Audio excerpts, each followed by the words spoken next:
वो अपने वनवास के दौरान बहुत से कष्टों का सामना कर रहे थे।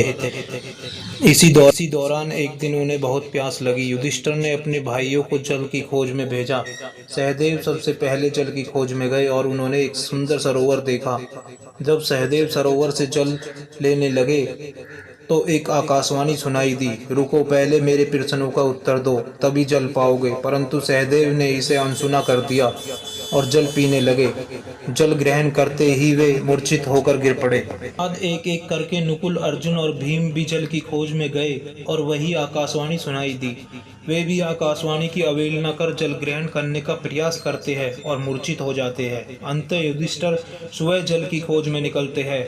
जब युधिष्ठिर सरोवर पर पहुंचते हैं तो उन्हें भी वह आकाशवाणी सुनाई देती है। युधिष्ठिर जो धर्म और नीति के गहरे ज्ञाता थे, वे जल ग्रहण करने से पहले उस अदृश्य शक्ति के प्रश्नों का उत्तर देने के लिए सहमत हो जाते हैं। यक्षराज और युधिष्ठिर के बीच संवाद। यक्षराज ने युधिष्ठिर से पहला प्रश्न पूछा, संसार का सबसे बड़ा आश्चर्य क्या है? युधिष्ठिर ने उत्तर दिया, संसार का सबसे बड़ा आश्चर्य यह है कि हर दिन मनुष्य मृत्यु का सामना करते हैं, फिर भी वे अपने को निस्वर्ग मानते हैं। वे सोचते हैं कि वे हमेशा के लिए जीवित रहेंगे। प्रश्न पूछते हैं, मनुष्य के लिए सबसे बड़ी खुशी क्या है? युधिष्ठिर उत्तर देते हैं, मनुष्य के लिए सबसे बड़ी खुशी संतोष है। फिर यक्षराज पूछते हैं कि धरती पर सबसे बड़ा धर्म क्या है? युधिष्ठिर कहते हैं, धरती पर सबसे बड़ा धर्म अहिंसा है।